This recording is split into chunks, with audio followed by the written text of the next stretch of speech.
Hi, welcome to YOYO Times. China's brazen attempts at annexing territories from its neighboring countries it has challenged Japan in East China Sea, grabbed territory in the South China Sea, laid claims to Indonesian islands 1500 kilometers away and encroached upon territory not hitherto under its control in eastern Ladakh.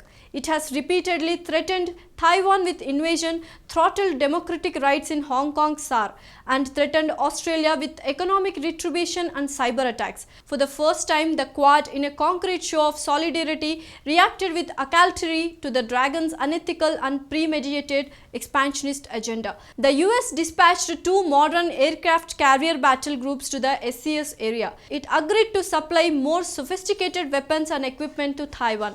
Meanwhile, a comprehensive Pacific deterrence initiative is being formulated.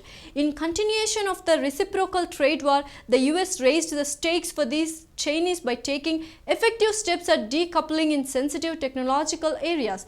They shut out transfer and sale of cutting-edge technology and high-tech equipment to Chinese telecommunication behemoths.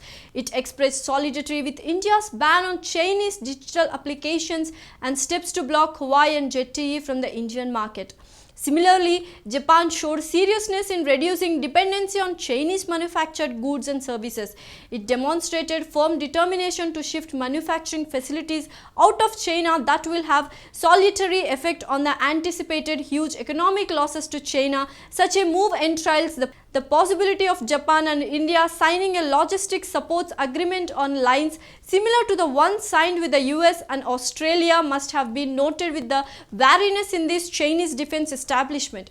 The Australian government allocated an increase in the defense spending to the tune of Australian 270 billion to develop a robust counter to Chinese moves in the region. Confirmation about participation of the Australian naval ships in the Malabar naval exercises with India next year will be symbolic of the growing confluence of maritime interests in the littoral states in the Indo-Pacific region and exert further pressure on China. In tandem with India's banning of Chinese digital apps and with other countries in the Indo-Pacific region and EU joining in solidarity, sustained blocking of Chinese digital business in advanced countries is obviously hurting the Chinese economy and technological advancement. These pain points worth billions of US dollars in monetary terms and the politico-socio-economy leverages it brings along with it have apparently resulted in a dramatic change in tone and tenor of Chinese wolf warrior diplomats. China has changed gears to persuade the Japanese to stay in India, offering them new incumbencies. An article in the Global Times on July 9 by Chinese Foreign Minister Wang Yi revealed a marked dilution in China's recent shrill anti-US rhetoric by stating that China-US relations were facing their most serious challenges since the establishment of diplomatic ties, and that China was not seeking confrontation with the US but only desired the two sides to coexist. The Chinese ambassador to India, Sun Weidong, referred to India and China as partners rather than rivals against the tough Indian response to Chinese transgressions into areas hitherto not under their control and beyond in some key areas in the Galwan River Valley and Pangong TSO. This came in the backdrop of the partial disengagement by Indian and Chinese troops at key friction points in the Ladakh sector of LAC.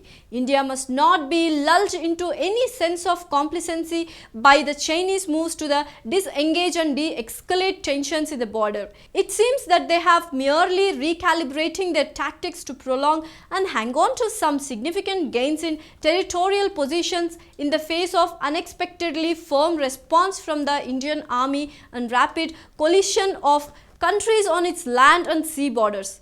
It is geostrategically isolated. It cannot fight on two fronts in the South China Sea and Ladakh at the same time and keep up their military pressure on Taiwan and repression in Hong Kong SAR.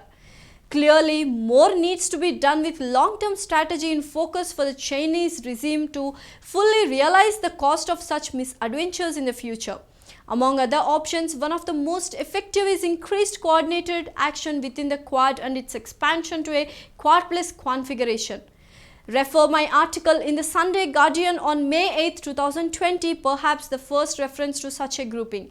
India can take the lead in extending the Andaman and Nicobar Tri-Services Theatre Command as the intelligence and limited operational hub for its members in the Indian Ocean. Besides monitoring Chinese naval activity and checking attempts to gain sea access to the Indian Ocean via the Bay of Bengal through Sitwe port in Myanmar and Chittagong in Bangladesh, if this can be materialized, the propensity of the, which includes India, envisages inclusion of Taiwan, Vietnam, Indonesia and perhaps South Korea and New Zealand to act in unison and choke the Malacca Strait grows exponentially. Such move can additionally broaden the theatre of counter-operations against a belligerent China by opening a naval front that can potentially cripple the Chinese economy.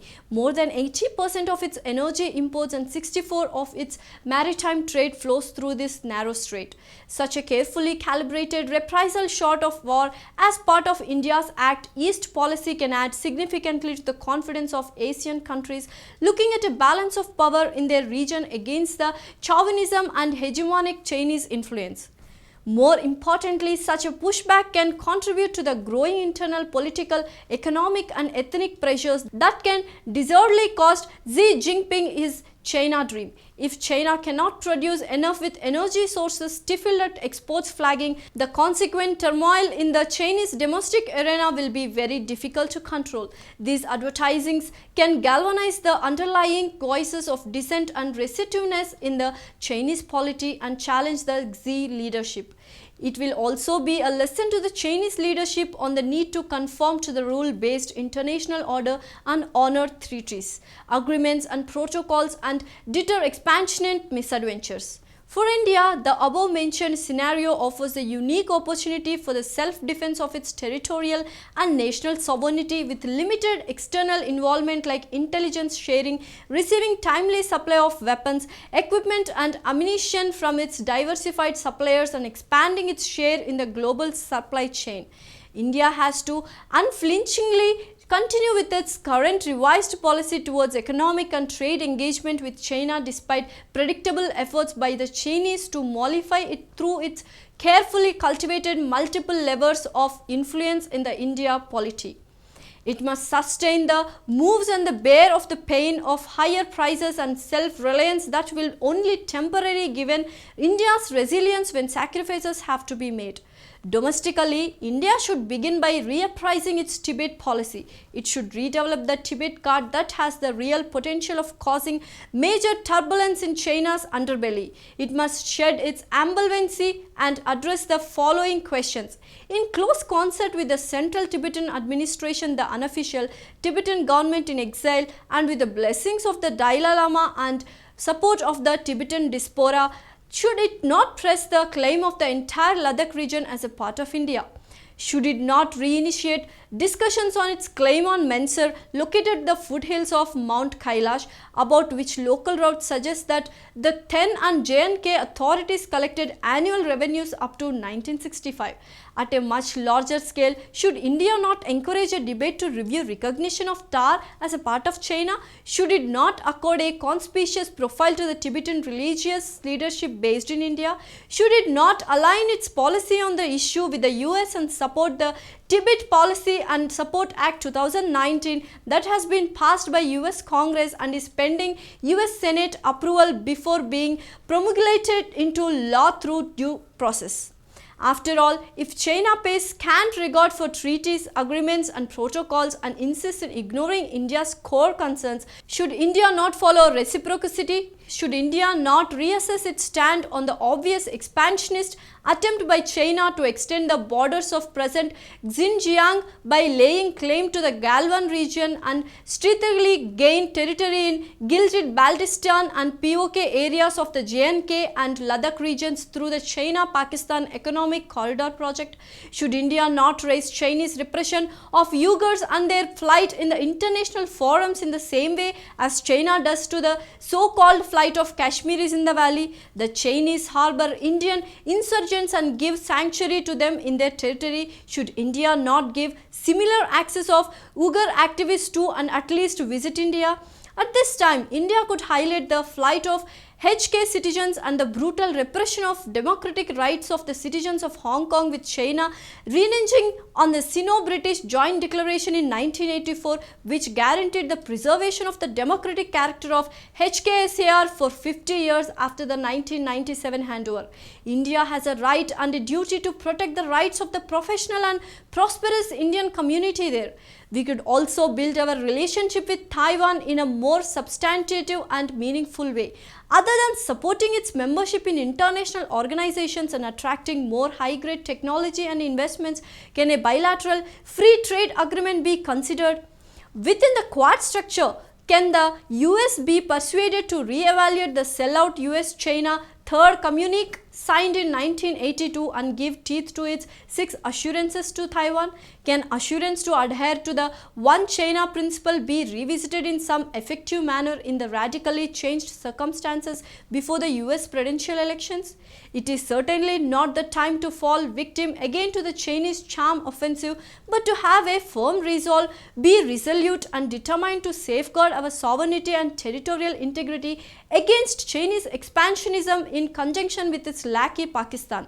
The next 3 to 4 months is critical for India's leadership and diplomacy to do its utmost to build strategic alignments with like-minded nations to reinforce the uncompromising convergence of interest to halt and roll back China from its illegally claimed territories. It must convincingly be discouraged and de-incentivized to not perceive its naked ambition to aggrandize territory and threaten smaller nations with subjugation and economic plunder.